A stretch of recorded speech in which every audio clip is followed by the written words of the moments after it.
Welcome back, everybody, into the tundra here. It's -7, I think, and we're going the wrong way. But you know what? Like I mentioned earlier, it's mid-January in the upper Midwest. Suck it up, right? Certainly, my next guest would certainly tell me that. I know he's told me that a few times through the years that we've known one another. And I believe the last time we chatted, about a year ago, he just got a job in the National Football League with the Detroit Lions. And, of course, we followed it. The title role is back in college football in Ames, Iowa, at Iowa State as the new offensive coordinator. I was joking with him off air, like, is this your same office? And he said, yes, you're right back in your old digs, man. Congratulations. Yep, right here. Thank you. It's been I just call it interesting last couple months. But, everything happens for a reason. I know I said that, these last couple transitions, and I'm right where I'm supposed to be with the people I'm supposed to be with. So it's been a fun couple weeks here. So that obviously, T-Roll, is the big question that everybody had when the news came out. Like, you're in the NFL. Why would you leave the NFL to go back? So there you go. There's your question. Yeah. A lot of factors, right? Number one, I wanted to call plays. And, besides this opportunity, there were other opportunities. But this was the opportunity that I wanted. A number of things going into that, right? My family living here in 2024 and the people we met, the community, this unbelievable fan base, obviously great up in Fargo. I'm not taking anything away from that. But how welcomed we felt here, game day atmosphere, the level of football, like everything aligned. And when Jimmy called and was talking about this, it just seemed like the perfect fit. And you want to win, and you want to win with the right people, and you can win with the right people. And from here and being here and convicted and knowing that this place can win, like you look at the landscape of college football, and with what some schools, let's just take Indiana, for example, and what they've been able to do. And me seeing the people, the administration, the resources, the facilities, the support, the fan base, and all that into one, and knowing that is possible here. When you get everyone on the bus, sitting in the right rows, going in the same direction, everyone pulling the rope in the same direction, like there's special things that can happen. And that's why I'm here. It's all of that encompassing. Not everyone sees the family dynamics in all these moves, right? The schooling system, the youth sports, the people in the community, all of that. It's perfect. The friends, our friends, family friends, proximity to family. And now we're only 6.5 hours. Proximity to lake in the summer. I mean, it's all of it. Like this, we had a very special year in 2024 here as a family. And not to say last year in Detroit was bad. I was in 700 level football for one full year. And to learn all that, to be around those high level people, for me to add value to that organization, to feel valued by Dan Campbell, to feel valued by, the general manager, my position group that I have very special bonds with. I mean, it was a special year. But then this coming to fruition is an unbelievable opportunity. I guess you answered my next question. Did you enjoy your year in the NFL? Yeah, I did. Would I've liked to win more? Yes. But I learned a ton, and I grew a ton. I helped that room personally, helped feel like that Sam was playing the best football of his career before the injury. Brock Wright playing the best football of his career before injury. Felt like I had, a Minnesota native and Shane Zylstra playing at a high level and adding value. I think we played 9 or 10 tight ends just because of injury this year. That's wild. And it was an unbelievable challenge, but a challenge that I welcomed. And, we continued to work to add value to the offense each year. And, but then you learn from some true professionals, high level conversations with Jared Goff, being able to see the DNA of St. Brown, Jameson Williams, David Montgomery, Ja Gibbs, see these guys work on a day-to-day basis.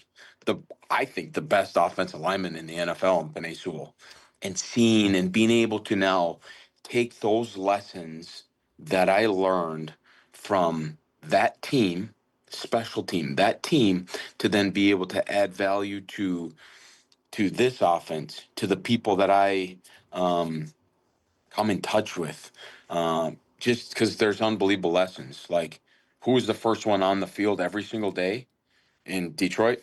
St. Brown Oh, okay. on the jug machine, 200 plus balls. The very first person who's sitting in the front row of the meetings, pencil, pencil, paper, eye contact, paying attention, asking questions. Jared Goff.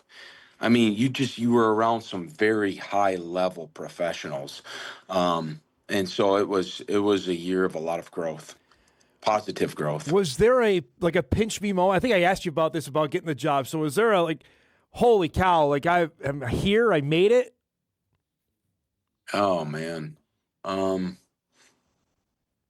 know, some of those game day atmospheres, like Sunday night football at Arrowhead, Mm-hmm. the first game at Lambeau. That those were like, this is pretty cool. Monday Night Football at the Ravens, Yeah. and then we ran duo. I don't know, about 20 plus times. It was pretty good. Those were really cool.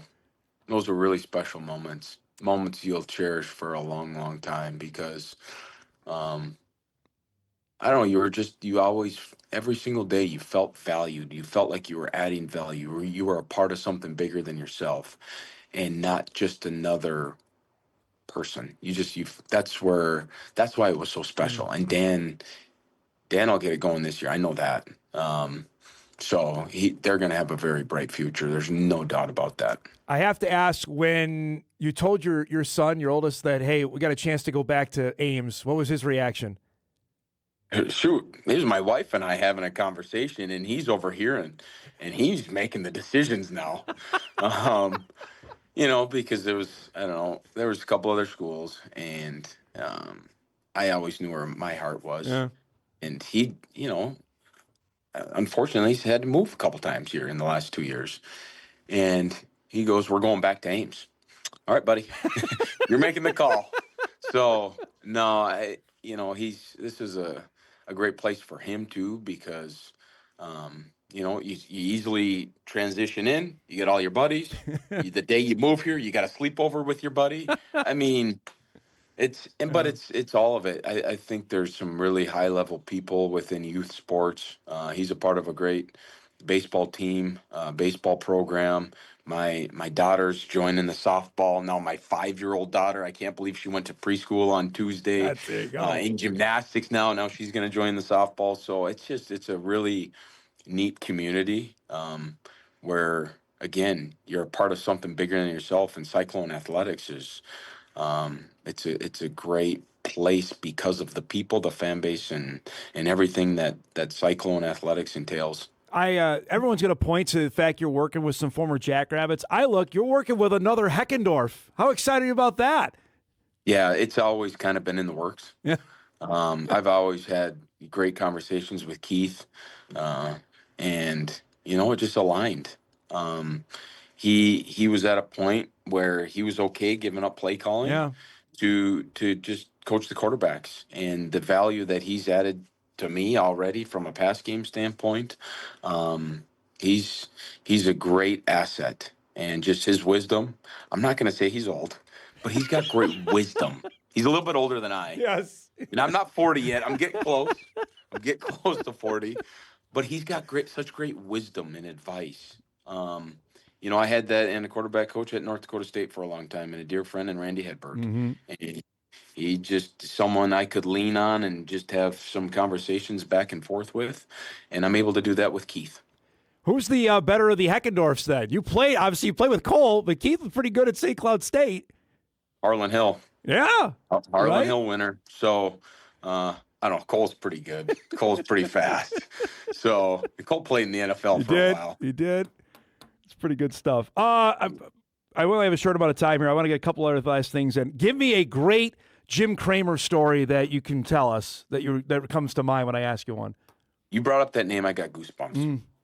Got goosebumps. I called him right when I saw it, and Oh, I mean, for someone who embodies Bison Pride to the core, who has helped countless of young men achieve their goals in football, but in life, and the standard that he held you to. But the thing, like in sport, right? When you have a coach or mentor, someone that you just do not want to let down, because if you let them down, you're letting down so many people. Like someone you do not want to let down that means so much to you. Um, because you look up to him so much. Like that's Jim Cramer to so many people. And I called him. I couldn't even thank him enough. Mm. Like everything that he did for me, for the program. Like he's a reason we won. Like I want that to be said because it is. Like the Bison pride, the toughness, the togetherness.